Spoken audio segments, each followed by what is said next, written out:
Bismillahirrahmanirrahim. Alhamdulillahirabbil alamin.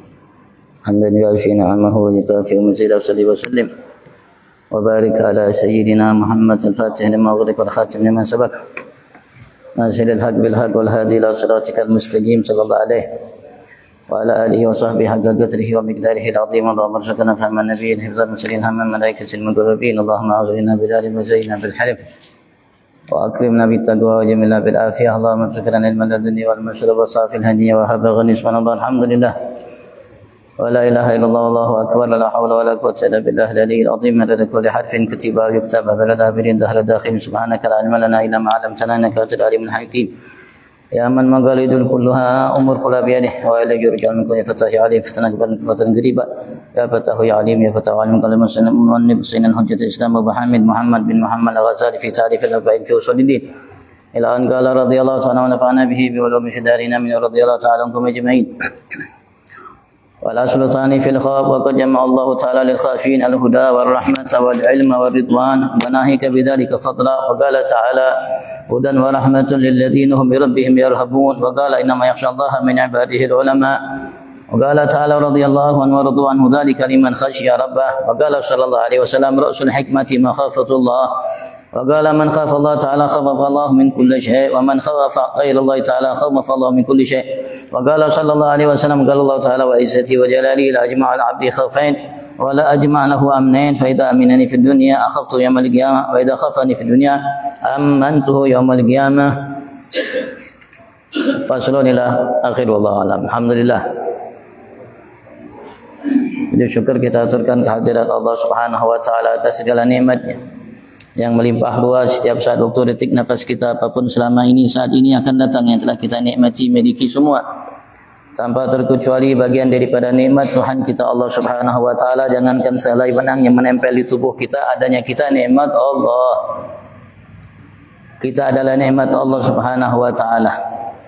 Maka apa yang kita miliki yang menempel di tubuh kita, di luar kita, semua tanpa terkecuali bagian nikmat Tuhan kita Allah. Mudah-mudahan berkat kita mengucapkan puja syukur saat ini terhadap nikmat-nikmat yang dianugerahkan oleh Allah terhadap setiap kita saat ini yang lalu akan datang Allah Subhanahu wa taala sempurnakan sebab wasilahnya segala nikmatnya kepada kita dan golongan kita sebagai hamba-hamba yang pandai mensyukuri segala nikmatnya. Allahumma amin.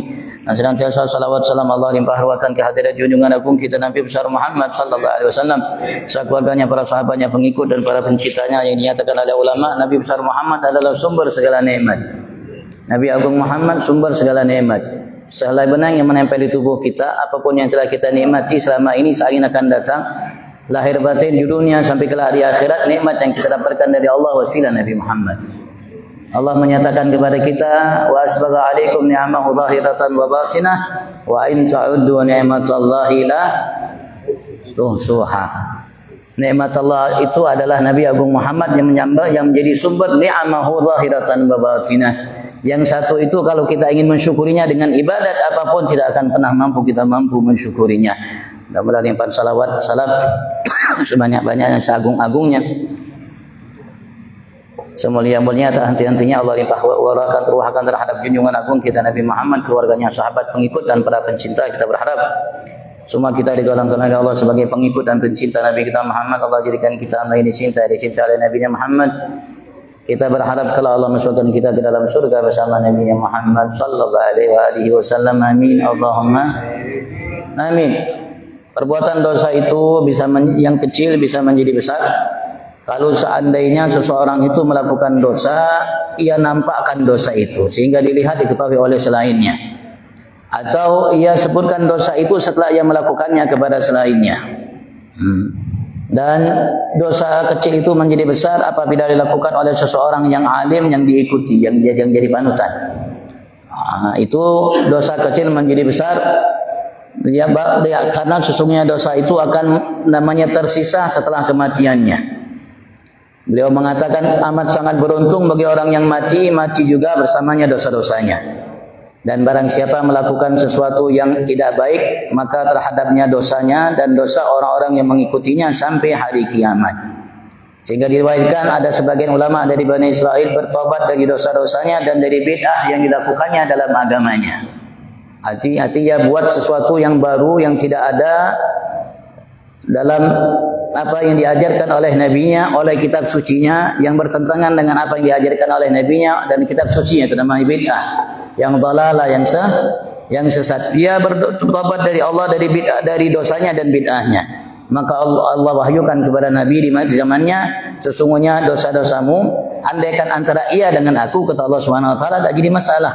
Tapi bagaimana dosa-dosa yang sebabnya ia sesatkan orang-orang atau hamba-hambaku setelahnya, kata Allah Subhanahu. Ulama itu mati, tapi yang dibawanya, diwariskannya dari perbuatan salah dilakukan oleh orang-orang setelah, namanya dosa jariyah. Dan beliau mengatakan secara singkat, tidak ada namanya pembangkit seseorang untuk melakukan taubat kecuali al-khawf, rasa takut yang menyelimuti hati, diri, perasaan seseorang hamba. Yang datang namanya rasa takut itu anil basira wal ma'rifat, karena dia mengerti, paham tentang yang dibawa terutama oleh beliau tadi, masalah taubat yang banyak. Walaupun dia merasa dia tidak berbuat salah, tapi dia merasa bahwa barangkali yang saya lakukan ini sebagai seorang imam tidak sempurna, sebagai seorang makmum tidak sempurna, sebagai seseorang yang berdoa kepada Allah Subhanahu wa taala tidak sempurna. Kalau ikut, karena ia ikut hawa nafsunya, bukan ikut tauladan atau teladan Nabi Muhammad sallallahu alaihi wasallam. Jadi ia merasa ya sebagai seorang imam tidak sempurna sebagai seorang imam, apalagi tidak mau bertanya, duduk sama orang yang mengerti, apakah saya ini sudah benar atau belum. Kalau benar, kalau belum benar, benarkan saya sesuai teladan yang diberikan oleh Nabi Muhammad. Harusnya seperti itu sebagai seorang imam. Begitu juga sebagai seorang makmum, begitu juga sebagai seorang muadzin. Apakah cara saya adzan ini, lantunan kalimat-kalimatnya atau gerakan saya sudah benar atau belum sesuai teladan yang diwariskan oleh Nabi Muhammad. Kalau belum, tanya sama orang yang mengerti, belajar. Karena saya lihat banyak masih kekurangan dari seorang imam, dari seorang muadzin. Repotnya kita ini kalau dikasih tahu tidak suka. Repotnya orang-orang ini kalau dikasih tahu tidak itu bang yang repotnya. Maka antum tanyakan sebagai seorang namanya imam, sebagai seorang muadzin, sudah benarkah saya dalam menjalankan imam, melakukan namanya zikir wirid setelah sholat, sudah betulkah cara saya berdoa, memimpin doa dan sebagai seorang imam sudah bujur atau tidak sesuai namanya teladan yang diwariskan oleh Nabi Muhammad, atau masih belum? Maka tanyakan kepada orang yang mengerti. Suruh ia lihat kita, perhatikan kita. Kalau seandainya ada kurang, ajarkan saya. Harusnya seperti itu. Kenapa tadi orang sungkan ngasih tahu? Karena tidak diterima nantinya, sarik nanti. Kalau ada datang ustadz itu karena ustadz ini negornya tidak mau jadi imam, lari dan lain sebagainya. Itu bang yang repotnya. Kalau ada ustadz ini yang negor dia sebagai seorang muadzin, lari nanti, merajuk sedikit, tidak mau jadi muadzin lah. Itu yang repot. Itu yang saya bukan ujarnya, bukan kesannya, saya sendiri sudah pernah menegur seseorang seperti itu, ternyata tidak pernah muncul lagi. Merajuk mungkin sidin, wallahu a'lam. Bukan berarti saya benar juga, bukan. Makanya antum tanyakan sama orang yang antum anggap mengerti. Bukan mengerti ABC, mengerti teladan Nabi Muhammad, apa yang beliau ajarkan. Karena tidak semua ketika berdoa itu menghadap kiblat. Memang kalau kita tidak lagi posisi sebagai seorang imam, selayaknya doa menghadap kiblat, adab sunnahnya. Tapi Rasulullah tidak mengajarkan semua seperti itu. Bukankah kalau namanya seorang namanya khatib ketika berdoa, akhir khutbah ngadep makmum bukan ngadep kiblat? Harusnya ngadep kiblat atau harusnya ngadep makmum kalau berdoa? Tapi Rasulullah mensyariatkan, mengajarkan, mendidik kita adab sebagai khatib, doa ngadep makmum. Enggak ketika khatib doa ngadep kiblat. Allahumma ighfir lil mu'minin, gitu dah. Jadi pakai ini. Jangan pakai hawa nafsu. Belajar yang betul-betul sehingga kita tuh enggak goyah kalau orang bilang ABC. Nah, kadang kita paham, mengerti, tapi dengar orang bilang ABC sudah goyang. Berubah. Makanya harus belajar betul-betul. Kalau bisa pakai kitabnya. Samping itu kita belajar sama orang yang betul-betul mengerti dan paham apa yang disunnahkan, disyariatkan, dididik oleh Nabi Muhammad. Karena kita bukan hanya diminta untuk sholat, tapi ayyukum ahsanu amalan. Kita hanya bukan diminta untuk berdoa, ayyukum ahsanu amalan. Kita bukan hanya diminta untuk berjamaah, ayyukum ahsanu amalan. Kita diminta untuk yang terbaik, melakukan setiap amal yang kita lakukan, bukan hanya sekedar kita beramal. Beramal itu semua mampu. Tapi memperbaiki dalam amal itu, berupaya untuk memperbaiki, dan sebaik-baiknya tidak semua orang mampu. Maka kita harus berupaya untuk mampu, karena Allah Subhanahu wa taala sudah tekankan kita 1447 tahun yang lalu atau lebih. Allah sudah mengatakan, liyabluwakum ayyukum. Nabi Muhammad mengatakan, innallaha katabat ihsana ala kulli syai. Kalau urusan yang biasa, adat, itu Rasulullah mendidik kita untuk ihsan. Fa idza dzabhtum fa ahsinu dzibha. Kalau engkau menyembelih, maka perbaikilah, ihsanlah dalam menyembelih. Caranya kata Rasulullah, falyuhidda ahadukum syafrata wal yurih dzabihata. Dalam seorang di antara kalian kalau menyembelih, cara ihsan dalam menyembelih, tajamkan dulu pisaunya sebelum menyembelih. Kemudian setelah disembelih, biarkan dulu hewan, jangan langsung diambil, dikuliti dan lain sebagainya. Biarkan dia melakukan gerakan dulu sehingga selesai baru diambil untuk dikulit dan lain sebagainya. Itu ihsan terhadap sembelihan. Orang muslim menyembelih, orang kafir menyembelih. Orang kafir menyembelih juga kan. Membedakan antara orang muslim yang menyembelih dengan orang kafir seperti itu. Rasulullah ajarkan didik kita. Ya kalau sudah korban lain lagi bang. Itu dari segi yang biasa adat muslim kafir melakukannya. Bagaimana kalau ibadat yang hanya dilakukan oleh muslim? Maka beliau mengatakan tidak ada sesuatu yang membangkitkan seseorang untuk bertobat dari semua dosa besar kecil, walaupun dia kita sudah belajar ya, walaupun dia menganggap dia sudah tidak berbuat berdosa lagi, barangkali kalau ia mengerti barangkali suatu kebaikan yang ia lakukan belum sempurna sehingga ada kekurangannya. Kekurangan itu berarti kalau tidak dosa ia salah. Kenapa? Karena ada yang lebih sempurna lagi. Berarti ia di dalam melakukan yang kebaikan tadi masih salah, kurang sempurna. Kurang sempurna dianggap suatu kesalahan walaupun mungkin bukan maka kita harus bertobat darinya. Dan begitulah tobatnya para nabi, para rasul. Mereka bertobat bukan karena mereka melakukan dosa, karena nabi rasul mustahil berbuat dosa besar atau kecil, sengaja atau tidak.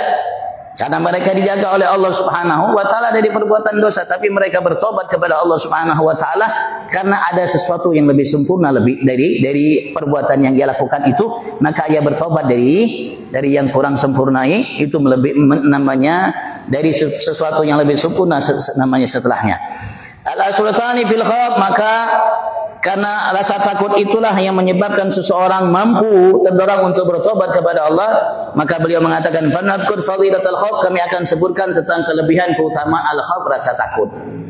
Al-asani, poin yang kedua fil khauf, dalam rasa takut kepada Allah Subhanahu wa taala. Qad jama'a Allah taala lil khaifin, dan sungguh Allah Subhanahu wa taala menyatukan bagi orang-orang yang merasa takut itu.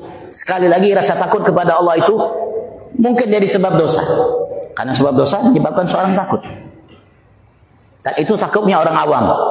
Takutnya orang awam seperti itu, takut tidak masuk surga, takut nanti masuk neraka. Maka itu takutnya orang awam. Seperti kita ini orang awam, takut tak ada masuk surga, takut dari neraka Allah Subhanahu wa taala. Tapi kalau sudah takutnya orang tertentu, bukan takut merasa takut ia berbuat dosa padahal ia tidak berbuat dosa. Sampai Habib Ali bin Muhammad Habsyi bin Husain Habsyi, pengarang kitab Maulid yang kemarin baru di Holi di Solo, begitu juga di tempat lain yang di penjuru dunia ini, beliau menceritakan seseorang. Dia sebutkan namanya, saya lupa namanya. dalam namanya kumpulan ucapan beliau yang ditulis oleh muridnya, dikumpulkan oleh muridnya, yang diberi judul Kunudus Sa'adah Al-Abadiyah ala Anfasil nanya Al-Habib Ali bin Muhammad Husain Al-Habasyiyah. Kurang lebih itu judul bukunya, tapi belum diterjemahkan dengan bahasa Indonesia, hanya bahasa Arabnya. Beliau menceritakan ada seseorang yang menangis selama 20 tahun. Menangis itu hamba 20 tahun. 20 tahun menangis siang malam. Setelah 20 tahun menangis, kembali 20 tahun berikutnya yang menangis, yang keluar bukan air mata, air darah. 20 tahun nangis siang malam. Coba apa kita 10 tahun aja nangis siang malam, kira-kira yang keluar setelahnya air biasa atau sudah air darah? Ini menangis dan betul-betul menangisnya itu betul-betul. 20 tahun menangis keluar air mata biasa, 20 tahun kemudian menangis keluar air mata darah. 20 tahun menangis keluar air mata darah. Setelah ia berada di hadapan Allah Subhanahu wa taala, meninggal Allah, "Ya abdi, kenapa engkau menangis selama 20 tahun?" "Ya Rabb, aku merasa aku berbuat dosa." "Terus kenapa engkau menangis 20 tahun berikutnya mengeluarkan air mata darah?"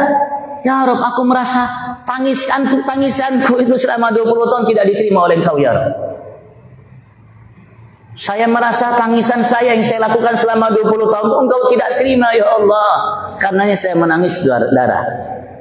Maka Allah mengatakan, "Abdi, malaikat belum pernah membawa catatan keburukan engkau sehingga engkau menangis 20 tahun. Malaikat belum pernah membawa catatan kesalahanmu, dosamu walaupun kecil sehingga engkau menangis 20 tahun. Sampai menangis 20 tahun berikutnya air mata darah." Itulah orang-orang yang Masya Allah. Ada orang-orang yang takut kepada Allah karena haibah. Itulah takutnya para malaikat, para nabi rasul, hamba-hamba Allah pilihan Allah, minas siddiqin terutama.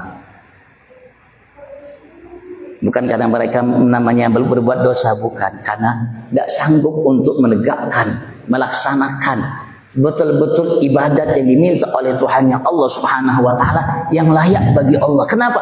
Karena yang Allah berikan kepada kita dari makrifat kita kepada Allah, wa ma utitum minal ilmi illa galilan. Begitu juga makrifat kita kepada Allah galilan, sedikit. Kenalnya kita kepada Allah galilan, sedikit. Bahkan Rasulullah SAW mengatakan nanti malaikat yang diciptakan oleh Allah dari awal Allah ciptakan sujud sampai sekarang sujud, sampai kiamat sujud. Ada yang diciptakan oleh Allah rukuk, dari dulu rukuk sampai sekarang rukuk, sampai kiamat rukuk, dan begitulah seterusnya malaikat. Tapi nanti kelak mereka di hari kiamat yang selalu rukuk, sujud dan lainnya itu mengatakan di hadapan Allah, mengaku, "Ya Rabb, ma'arabnaka haqqa ma'rifatik wa wala abadnaka haqqa ibadatik." Ya Allah, kami tidak mengenalmu sebenar-benar hakikat mengenalmu, dan kami tidak menghambakan diri kami beribadat kepada engkau sebenar-benarnya hak layaknya kami beribadat menghambakan dari diri kami semata untukmu, ya Allah. Malaikat. Dan Nabi kita mengatakan, "Ya Rabb, la uhsi sana'an 'alaik anta kama asnaita 'ala nafsik." Itu takutnya mereka. Takutnya mereka kepada Allah wibawa. Karena mereka merasa tidak apa yang mereka sudah lakukan selama hidupnya dari segala kebaikan, yang bahkan nafas seorang di antara mereka lebih daripada ibadat manusia, bahkan saksin dari barat dan timur. Ada manusia-manusia yang nafasnya satu nafasnya lebih mulia di sisi Allah dari ibadat bangsa jin manusia dari barat sampai timur. Ada manusia yang seperti itu. Sebutkan oleh Habib Ali dalam karya itu juga. Yang kita tidak ngerti, bang, tidak tahu. Ada manusia seperti itu. Tapi mereka pun merasa, "Ya Rabbi, ma ma'ana amal, kasbuna kulluh zalal, lakin lana fika amal, tuhyil idhamar ramah." Takut kepada Allah, sampai mengatakan, "Ya Allah, di hadapan Allah, ya Rabb, aku tidak punya amal, dan yang kulakukan ini mungkin masih tergelincir, belum benar seperti yang kau inginkan, ya Allah. Ya Allah, tapi aku hanya memiliki angan-angan harapan kepada Engkau, ya Allah. Kau terima semua yang tidak berharga yang aku lakukan untukmu, ya Allah." Takut mereka dari itu, bang, bukan dari perbuatan dosa. Dari semenjak kecil mereka tidak berdosa. Dari semenjak kecil mereka tidak berdosa, dijaga oleh Allah Subhanahu wa taala. Sampai mereka habiskan umur mereka, masa hidup mereka, siang malam mereka untuk ibadat, tapi mereka masih belum merasa beribadat benar-benar. Malam mereka bangun, 8 juz mereka baca dalam tahajudnya di malam hari. Pagi mereka setelah wirid-wirid buat subuh, mereka sholat duha, 8 juz mereka baca di namanya sholat duhanya Al-Quran. Sehari semalam 1 khatam lebih. Kalau 8 juz pagi, malam 8 juz pagi sudah 16 juz. Itu setiap hari. 8 juz pagi, 8 juz malam, 8 juz pagi, 8 juz Kalau kita ini kan sejuznya kalau Allah 3 kali aja, Pak. Sadaqallahul azim. Sudah merasa 1 juznya. Mereka seperti, tapi mereka masih merasa belum memiliki amal. Waqad jama'a Allah ta'ala al-khaifin, dan sungguh Allah telah menyatukan lil khaifin bagi mereka-mereka yang memiliki rasa takut. Betul-betul takut. Kalau kita ini takut lawan bini aja, Bang. Oh, ini takutnya sama Allah Subhanahu wa taala, bukan takut lawan bini. Mereka tidak takut kepada selain Allah. Mereka hanya takut kepada Allah Subhanahu wa taala. Al-huda, petunjuk. Kalau orang yang takut, Allah akan berikan mereka petunjuk. War-rahmah, Allah akan berikan mereka rahmat, kasih sayang. Wal-ilm, Allah akan berikan mereka ilmu. War-ridwan, Allah akan berikan keridhaan bagi mereka. Hidayat, rahmat, ilmu, keridhaan. Yang semua ini nilainya mulia, hebat, besar. Dari harus sampai sekarang selalu ihdinas siratal mustaqim. Ihdinas siratal mustaqim. Kalau orang takut, Allah berikan itu ihdinas siratal mustaqim.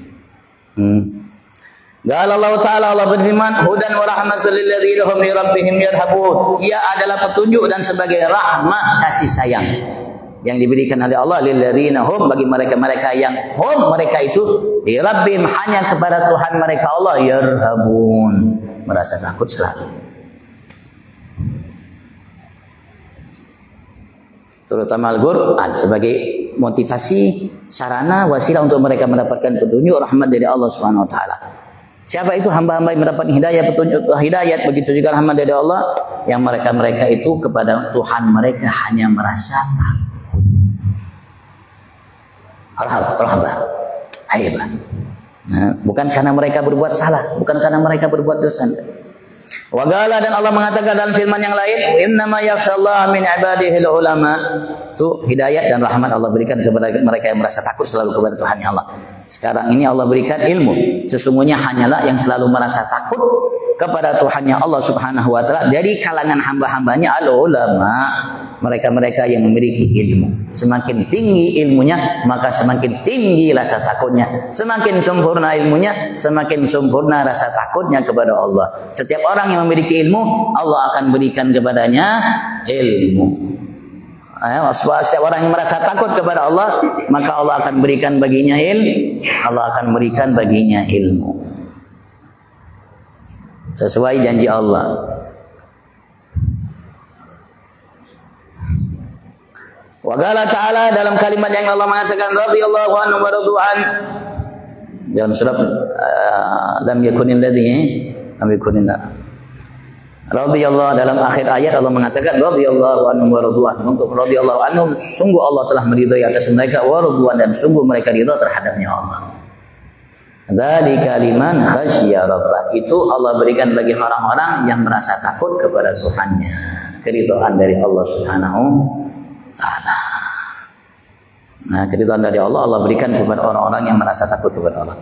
Qala sallallahu alaihi wasallam, ini dalam 3 ayat, dan lain lagi kalimat-kalimat yang lain yang Allah Subhanahu wa taala namanya berikan kepada kita, dan Allah Subhanahu wa taala juga ceritakan kepada kita para nabi rasul dan bagaimana rasa takut mereka kepada Allah Subhanahu wa taala, padahal mereka itu orang-orang yang tidak bersalah. Tidak berdosa. Nabi Adam tidak bersalah, tidak berdosa. Nabi Nuh tidak salah, tidak berdosa. Nabi Yunus bin Nun tidak bersalah, tidak berdosa. Dan semua Nabi Rasul tidak ada salah, tidak ada dosa. Mustahil mereka melakukan salah dan dosa. Itu keyakinan kita Ahlus Sunnah wal Jamaah. Karena Allah berikan mereka 4 sifat. 4 sifat yang wajib bagi mereka, dan mereka memiliki sifat maksum, diberikan oleh Allah maksum, dijaga, dipelihara oleh Allah dari perbuatan salah, dosa besar kecil, lahir batin, sengaja atau tidak. Artinya mustahil mereka berbuat salah. Itu Nabi Rasul. Rasulullah bersabda dalam hadis riwayat Imam Baihaqi dalam karya beliau Syu'abul Iman, dan diriwayatkan oleh Imam Ibn Abi Syaibah. Rasulullah bersabda, Rasul hikmah, puncaknya hikmah, sumbernya hikmah. Hikmah itu ya, ada yang mengatakan ilmu yang bermanfaat atau kebijakan atau kalimat yang bijak, atau mungkin yang lainnya. Dengan berbagai macam pendapat para ulama kita mengenai masalah arti hikmah. Makhafatullah, rasa takut kepada Allah. Kalau orang memiliki rasa takut kepada Allah, maka ia memiliki sumber hikmah. Puncaknya hikmah, ilmu yang bermanfaat. Artinya hikmah itu bisa dilontarkan keluar dari lisan orang-orang yang merasa takut kepada Allah Subhanahu wa ta'ala. Wagala, Rasulullah mengatakan dalam kalimat yang lainnya, hadis yang riwayat Imam Ghazali dalam karya yang musnad dari sahabat Wathilah bin Asqa. Rasulullah sallallahu alaihi wasallam bersabda, "Man khafallaha ta'ala", siapapun yang merasa takut ia kepada Allah Subhanahu wa taala, siapapun kata Allah Subhanahu wa taala yang ia merasa takut kepada Allah Subhanahu wa taala, khafafallahu minhu kulli syai', Allah akan jadikan dan kepadanya terhadapnya kulli syai', segala sesuatu akan takut. Siapa yang takut kepada Allah semata, maka khawafallahu minhu, Allah akan jadikan rasa takut terhadapnya kulli syai', segala sesuatu. Manusia, jin, binatang yang penghuni langit, penghuni bumi, penghuni alam nyata, penghuni alam tidak nyata akan takut kepadanya. Kalau ia hanya takut kepada Allah. Wa man khafa ghairallahi ta'ala, dan siapapun yang merasa takut kepada selain Allah, rasa takut kepada selain Allah, khawafallahu min kulli syai', maka Allah akan jadikan ia takut terhadap segala sesuatu. Sesuatu takut. A takut, B takut, C takut. Kalau ia takut kepada selain Allah Subhanahu wa ta'ala, Allah akan jadikan selain Allah membuat ia takut. Tapi kalau orang hanya takut kepada Allah, Allah jadikan selain Allah takut kepadanya.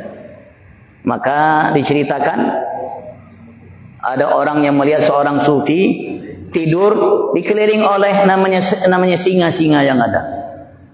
Maka ketika ia namanya tahu ada orang yang namanya bersamanya, melihatnya, terheran terhadap apa yang dilakukan, diperbuat olehnya, beliau mengatakan, "Ya, kami takut hanya kepada Allah Subhanahu wa taala, sehingga Allah jadikan semua takut kepada kami." Tapi Anda takut kepada Allah, maka Anda dijadikan oleh Allah merasa takut atas segala sesuatu selainnya.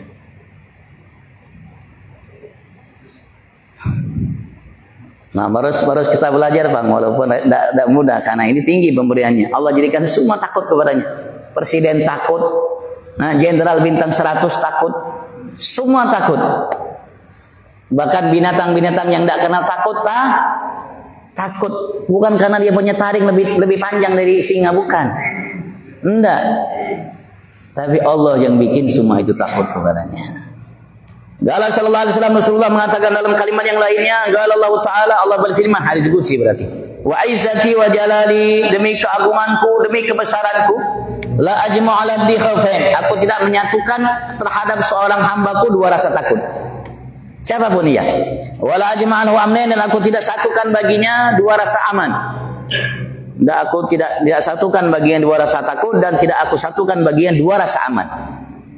Faida aminani fid dunya, jika ia merasa aman kepadaku di dunia sehingga berbuat maksiat, tidak takut kepada Allah, meninggalkan perintah, tidak takut kepada Allah Subhanahu wa taala, azab yang disiapkan oleh Allah, yang diancam oleh Allah dengan neraka Allah, sehingga dia berbuat maksiat tanpa rasa takut kepada Allah Subhanahu wa taala, Allah mengatakan, akhaftu yaumil qiyamah, aku akan bikin dia takut nanti kelak di hari kiamat. Mendengar alam kubur takut, apalagi mendengar kiamat takut. Wa idza khafani fid dunya, apabila ia takut kepadaku di dunia, takut kepada Allah, meninggalkan yang wajib, takut melakukan maksiat, melakukan yang haram kepada Allah SWT, takut berbuat sesuatu yang membuat murka Tuhannya Allah, amintuhu yaumil qiyamah, aku akan jadikan ia aman di hari kiamat nanti. Mungkin sudah takut di dunia, takut di akhirat, takut di dunia, aman di akhirat. Begitu juga sebuah hadisnya riwayat Imam Hibban dalam Sahih beliau, dan Imam Baihaqi dalam Syuhad dari hadis riwayat sahabat Abi Hurairah. Faslun wallahu a'lam.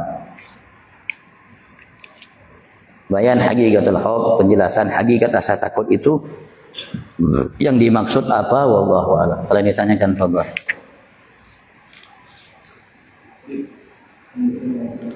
Fadhal.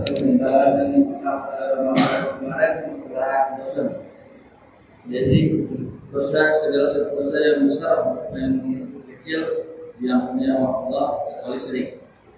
Nah, dosa dengan manusia kita berminta maaf dengan manusia. Apakah dengan yang masalah pembunuhan yang dilakukan oleh riwayat yang soleh yang 99 orang itu dosanya kan besar, tapi diampuni oleh Allah. Nah, itu satu kali kemarin istilahnya dosa yang kita sesama manusia kita berminta maaf. Kalau memang seseorang itu bertobat dengan sungguh-sungguh kepada Tuhannya Allah dan diterima tobatnya oleh Allah Subhanahu wa taala, Allah akan berikan dan membuat namanya musuhnya tadi manusia itu ridho terhadapnya. Ya hambaku, kata Allah. Kau lihat itu? Ya, itu anugerah, itu nikmat aku akan berikan kepadamu, tapi maafkan itu saudara. Kalau engkau maafkan saudaramu itu aku beri. Ya Rabb, maaf, aku maafkan. Seperti itu kalau Allah Subhanahu wa taala inginkan bagi seseorang hamba kebaikan. Tapi dia harus betul-betul misal bertobat dengan sungguh-sungguh, dengan hatinya, maka disuruh kita untuk beramal. Mau amal itu baik, tidak baik, ikhlas, tidak ikhlas, pokoknya beramal. Beramal. Barangkali yang kita merasa tidak ikhlas, Allah jadikan ia ikhlas, diterima oleh Allah Subhanahu wa taala. Wallahu a'lam. Karena Rasulullah bercerita kepada kita, ada seseorang yang kata Allah mengatakan, "Ya abdi, pantas kau melakukan dosa itu? Situ, tempat itu, hari itu." Ingat hamba itu. Tidak bisa ngomong. "Ya abdi, aku ampuni dosa itu darimu." Mendengar Allah mengampuni dosa itu dari, "Ya Rabb, ya Rabb, aku masih punya banyak kesalahan-kesalahan yang jauh lebih besar dari itu." Ketawa Nabi besar Muhammad sallallahu alaihi sampai saya mendengarkan soal namanya orang tadi. Saudara takut bang, wah sudah habis ini, hancur nih, sudah tidak ada harapan. Tapi subhanallah, kasih sayang diberikan oleh wallahu a'lam. Dan itu menjadi namanya pendapat Habib Ali Habsyi mengenai kalimat wa qadimna ila ma amilu min amalin faja'alnahu haba'an mansura. Mereka datang kepada kami membawa amal-amal yang mereka lakukan ketika mereka hidup di atas dunia. Mereka merasa amalnya hebat, luar biasa. Sedekahnya, hajinya, umrohnya, bangun masjidnya dan lain sebagainya. Allah mengatakan faja'alnahu haba'an mansura. Kami jadikan semua amal itu haba'an mansura, tidak ada nilainya. Tidak ada satu pun yang diterima oleh Allah sebagaimana haba namanya sesuatu yang kita dilihat namanya di matahari itu yang yang berterbangan itu tidak ada nilainya. Begitu juga amal yang dianggap sebagai amal yang besar, dia harapkan untuk mendapatkan balasan dari Allah yang besar, ternyata tidak ada yang diterima oleh Allah. Itu yang diucapkan oleh ahli tafsir. Tapi Habib Ali mengatakan dalam tafsirnya, ya begitu juga orang-orang yang merasa berbuat salah, berbuat dosa, datang kepada Allah dengan semua dosa yang ia miliki, tapi Allah ampuni semua dosanya, sehingga tidak dianggap oleh Allah semua dosa itu. Kalau diampuni oleh Allah, maka dosa itu tidak ada masalah bagi dirinya. Wallahu. Tapi tidak boleh kita berpangku tangan mengharapkan hanya rahmat Allah Subhanahu wa taala. Berbuat maksiat, Allah Maha Rahman Rahim. Meninggalkan namanya kewajiban Allah Rahman Rahim. Memang Allah Rahman Rahim. Tapi juga Allah mengatakan kepada kita, Nabi ibadi anni anal ghafurur rahim wa anna adzabi huwal adzabul alim. Kalau kita lihat penghuni surga dengan penghuni neraka 100 dibanding 100, 1 dibanding 99. Dari 100 yang melintas sirat, 99 gugur, 1 yang selamat. Itu yang selamat itu satu penghuni surga, 99 itu penghuni neraka Allah Subhanahu wa taala. Kira-kira banyak penghuni surga atau penghuni neraka? Di muka bumi ini sekarang yang hidup banyak yang muslim atau yang kafir? Hah? Tanya sama Syekh Google ini. Di muka bumi ini sekarang banyak yang muslim atau yang kafirnya? Banding itu 100 dari 100 itu satu yang muslim, 99 yang kafir. Bahkan ada riwayat dari 1000 yang melintas jembatan itu, sirat itu, ya di kiamat hanya satu yang selamat, 999 gugur. Itu bandingan penghuni surga dengan penghuni neraka Allah Subhanahu wa taala. Tidak ada manusia kecuali yang memiliki tempat di surga neraka. Kita muslim, ada tempat kita di surga, ada tempat kita neraka. Begitu juga kafir, ada tempat mereka di surga, ada tempat mereka di neraka. Ada tempat mereka di neraka. Tempat mereka di surga itu kita akan ambil nanti. Diberikan oleh Allah kepada muslim, mukmin. Tempat kita di neraka kita akan berikan kepada mereka. Tempat kita yang di neraka kita akan berikan kepada mereka. Karena jumlah mereka jauh lebih banyak.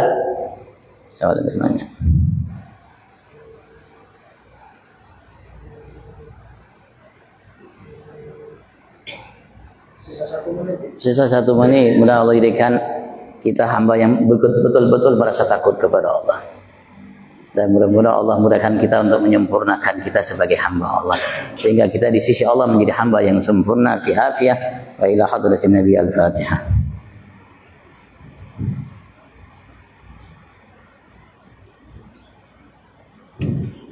Allahumma hdina bihudaka waj'alna mimman yusari'u fi ridhaka wa la tudillina waliyan siwaka wa la taj'alna mimman khalafa amraka wa asaka Allahumma kama 'allamtana fanfa'na wa 'allimna ma yanfa'una wa zidna ilman yuqarribuna ilayka ya maulana mujib ya hadan wa habibna 'amilna fi hadis sa'ati taqdi hajatina bi sallallahu alaihi wasallam nabiyina wa alihi wasallam alhamdulillahi rabbil alamin.